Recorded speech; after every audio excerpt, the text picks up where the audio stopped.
Darslam, un autre moment de démonstration de la puissance du public.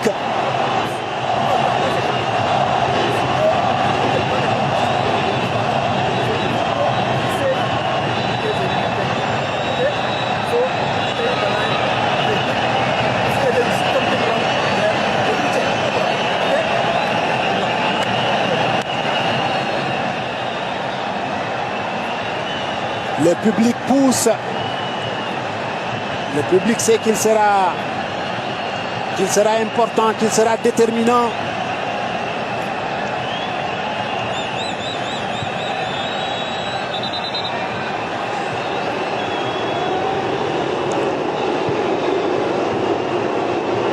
C'est Madagascar qui va commencer. C'est le capitaine qui va s'y coller. Champion de Madagascar. Tony va s'avancer.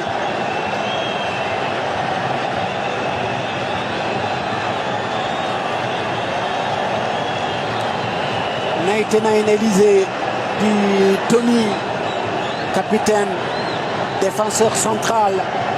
C'est lui qui va le premier faire face à Burn Omondi et surtout faire face au huée du public.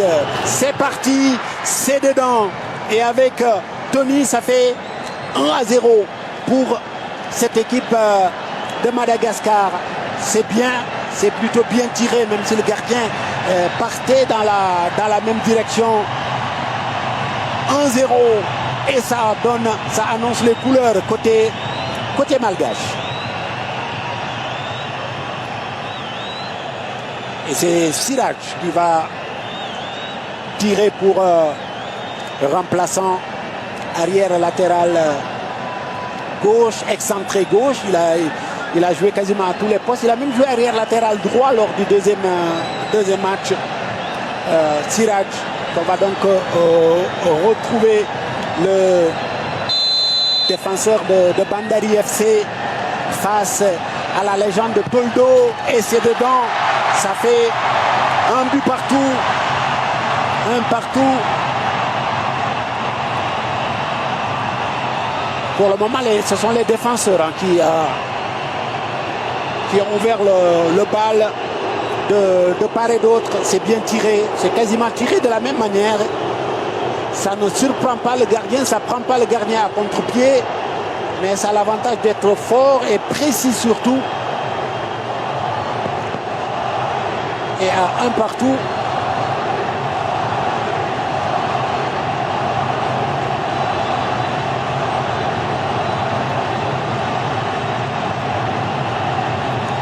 Deuxième tireur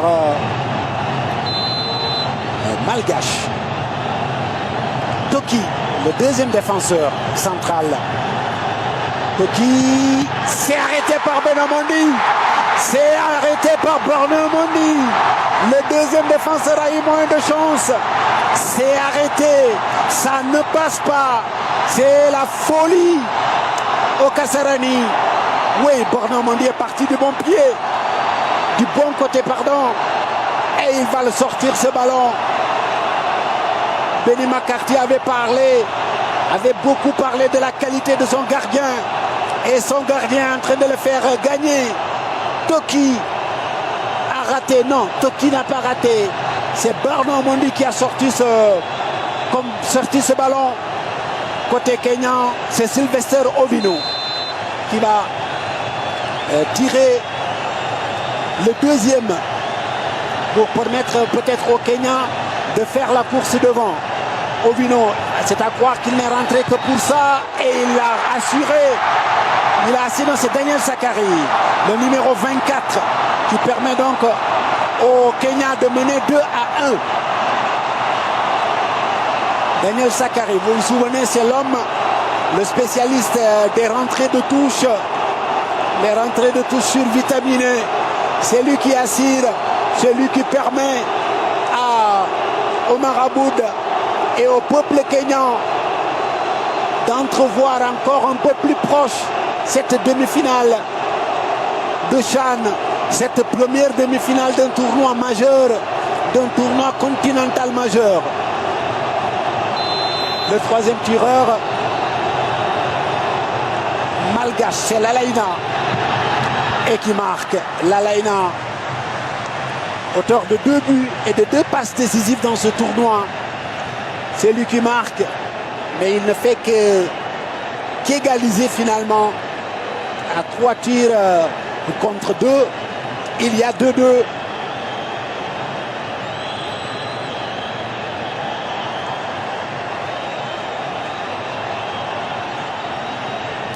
Le Kenya a l'occasion de repasser devant.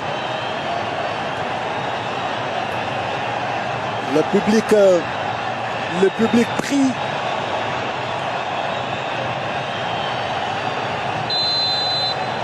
Allez, le troisième tireur. Voilà, cette fois-ci c'est lui. C'est bien lui, Sylvester Ovino. Il n'a quasiment pas touché le ballon dans le jeu. Ovino qui marque. Sylvester Ovino. Troisième tireur. 3-2 pour le Kenya. Ouais. Les consignes sont peut-être claires. Il faut lever le ballon. 3 tirs réussis pour le Kenya. 2 pour Madagascar.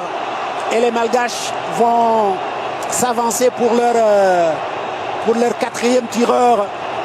Le 3e tireur, Sylvester Ovoni, joueur de Gor Mahia. Le 4e tireur malgache maintenant. Il est obligé de marquer. J'ai presque envie de dire que c'est une obligation. C'est Fano Assina. Oui, Fano Assina qui avait marqué au cours du match. Il avait déjà marqué un penalty. Maintenant, il va s'essayer au tir au but. Obligation de marquer. C'est fait de la part de Fano Assina. 3 pour Madagascar, 3 pour Kenya. Mais les Kenyans, c'est 3 sur 3. Le 4e tireur kenyan va être déterminant. Ce sera peut-être pas décisif, mais déterminant. Ça fait 3 partout.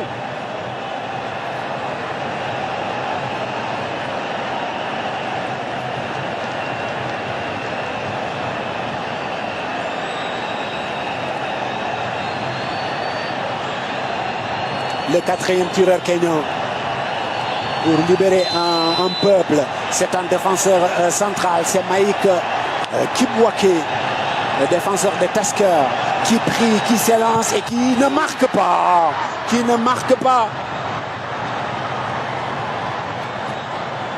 Égalisation parfaite entre Kenyan et Malgache. Nouvelle égalisation. Les 2 défenseurs centraux ont raté de part et d'autre. Ouais, Mike Kibwake. Les 2 gardiens ont arrêté les pénaltys. Bernard Amandi, 24 ans. Toldo, 39 ans. Le gardien malgache qui va encore valoir des satisfactions au public, à l'équipe de Madagascar. 5e tireur côté malgache.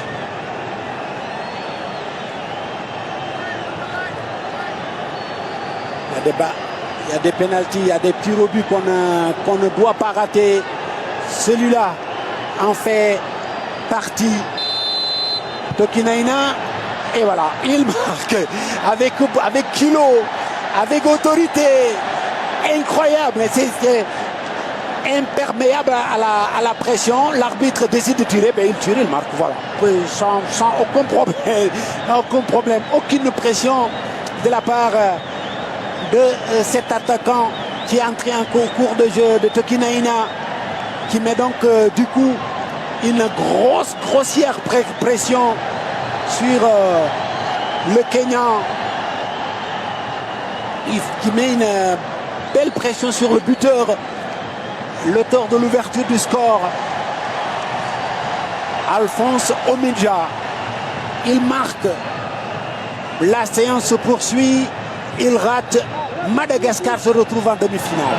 Voilà l'enjeu, voilà la prière, voilà la pression qui peut s'exercer sur le défenseur de Gor Mahia. Auteur de l'ouverture du score qui s'élance et qui rate, c'est fini. C'est fini. Au Kasarani Stadium, ça ne rentre pas. C'est Madagascar qui va passer en demi-finale. Le public kényan n'en croit pas ses oreilles ni ses yeux. C'est fini.